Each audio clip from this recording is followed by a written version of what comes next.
Assalamualaikum warahmatullahi wabarakatuh.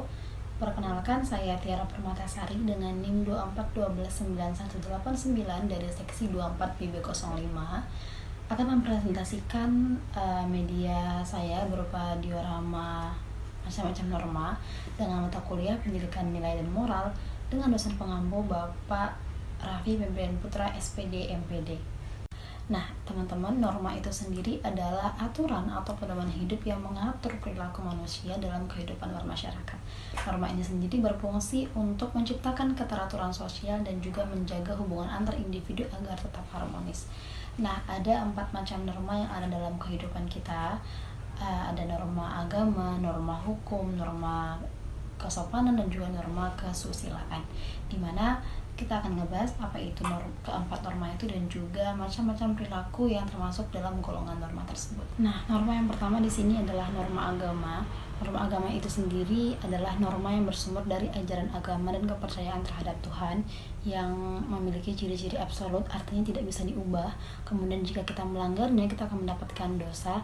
Dan pada umumnya norma itu bersumber dari kitab suci dan juga dalam agama Islam sunnah Nabi SAW. Ada 4 perilaku norma agama yang saya tuliskan di sini. Yang pertama ada toleransi, ada melaksanakan perintah Tuhan seperti sholat, kemudian juga membaca doa ketika makan, sebelum makan maksud saya. Kemudian yang terakhir ada berbagi kepada sesama. Keempat perilaku ini merupakan ciri-ciri daripada norma agama, dimana jika kita melanggarnya, misalkan tidak sholat, maka kita akan mendapatkan sanksi berupa dosa. Nah, norma yang kedua di sini yang saya tuliskan adalah norma kesusilaan. Norma kesusilaan itu sendiri adalah norma yang bersumber dari hati nurani manusia dan juga pandangan tentang baik buruk sesuatu, yang memiliki ciri-ciri seperti terkadang norma ini tidak tertulis tetapi hidup dalam hati nurani. Kemudian juga sanksi yang kita dapatkan ketika kita melanggar norma kesusilaan ini berupa rasa malu, penyesalan, dan mungkin juga rasa bersalah. Kemudian norma kesusilaan itu sendiri berkaitan dengan moral dan juga etika manusia.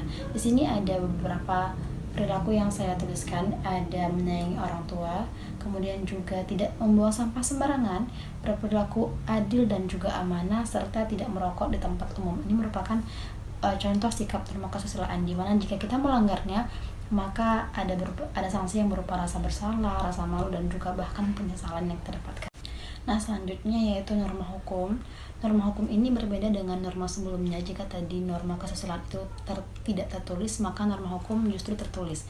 Norma hukum ini dibuat oleh lembaga resmi negara dan juga memiliki kekuatan hukum yang mengikat. Artinya, jika kita melanggar norma hukum, maka ada sanksi yang tegas, yaitu berupa denda ataupun hukuman penjara. Norma yang pertama misalkan menggunakan helm saat berkendara. Nah, kemudian norma hukum selanjutnya menggunakan seragam sekolah lengkap dengan atribut. Kemudian mematuhi aturan lalu lintas, dan yang terakhir membayar pajak. Dimana jika kita melanggar keempat perilaku ini contoh saja, jika kita melanggarnya maka kita akan mendapatkan sanksi berupa denda ataupun misalkan hukuman penjara gitu. Nah, dan terakhir ada norma kesopanan, di mana norma ini berasal dari kebiasaan dan juga adat istiadat dari masyarakat tertentu. Artinya, ini berbeda-beda tergantung pada budaya masyarakat. Namun, pada umumnya ini menekankan pada hal-hal yang dianggap pantas dalam sebuah pergaulan. Dan ketika kita melanggar ketika kita melanggar norma kesopanan, maka sanksi yang kita dapatkan berupa celaan dan juga pengucilan. Di sini saya menuliskan contohnya menghormati dan menunggu antrian, berbuat baik kepada orang tua, kemudian juga membiasakan salam sapa, dan terakhir ada menghormati orang tua. Itu merupakan 4 perilaku yang mungkin masuk ke dalam norma kesopanan, dan ketika kita melanggarnya maka yang kita dapatkan adalah pengucilan dan juga celaan dari masyarakat setempat pada umumnya. Baik, sekian penjelasan materi yang dapat saya sampaikan mengenai media diorama saya ini.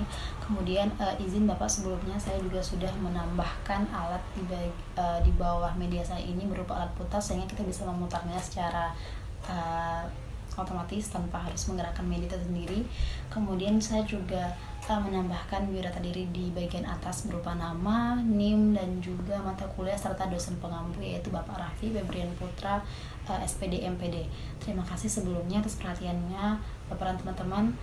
Saya akhiri, wassalamualaikum warahmatullahi wabarakatuh.